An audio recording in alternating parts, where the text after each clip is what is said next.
He didn't just jump from planes, he jumped from the edge of space. Felix Baumgartner wasn't your average thrill seeker, a man who turned gravity into a playground and fear into fuel. In 2012, the world watched as Felix ascended to 128,000 feet above Earth in a helium balloon. No backup plan, no second chances, just gravity, courage, and a heartbeat. He plummeted toward Earth at a speed of 843.6 miles per hour, breaking the sound barrier with his body alone. No aircraft, no engine, just Felix. That moment wasn't just a record, it was a revolution. He became the first human to break the sound barrier in freefall. He set 3 world records, and he etched his name into the sky. But what happens when the man who conquered the heavens meets his final descent? This is the story of Felix Baumgartner, the fearless Austrian daredevil, the man who fell from space, and the tragic final flight that silenced the sky.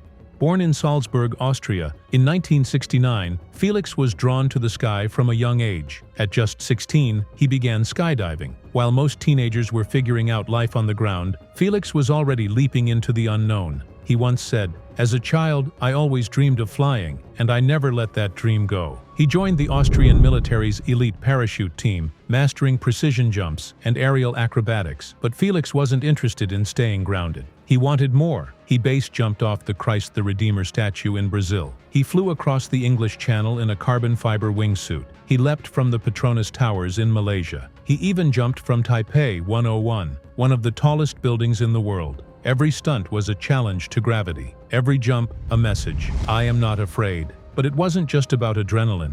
Felix was obsessed with pushing the boundaries of human capability. He trained like an astronaut, studied like an engineer. But it was October 14, 2012, that changed everything. The Red Bull Stratos mission. A capsule, a balloon, a man in a pressure suit. Felix rose into the stratosphere, 24 miles above Earth. The curvature of the planet visible, the silence deafening, the weight of history pressing on his shoulders. His suit was custom-built, designed to withstand temperatures of -70 degrees Celsius, to protect him from the vacuum of near space, and to give him oxygen as he fell. If the visor failed, his blood could boil. If the parachute malfunctioned, it was instant death. And then, he stepped out. 4 minutes and 20 seconds of freefall. A descent so fast his body created a sonic boom. Millions watched live. Scientists held their breath. And when he landed safely in New Mexico, the world erupted. Felix Baumgartner had done the impossible. He broke barriers of science, of fear, of possibility. NASA studied his jump. Engineers redesigned safety protocols for future astronauts and pilots. Red Bull Stratos wasn't just a publicity stunt,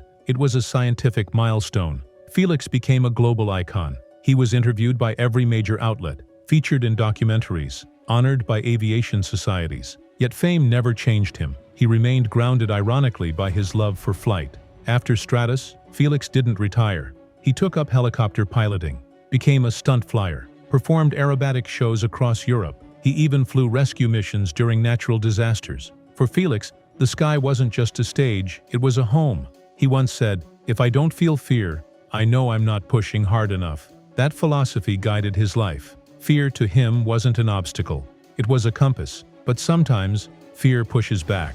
July 17, 2025. Porto Sant'Elpidio, Italy. A quiet seaside town. A peaceful summer afternoon. Felix was on holiday with his longtime partner. He prepared for a routine paragliding flight.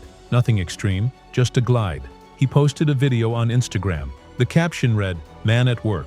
The motor of his paraglider humming in the background.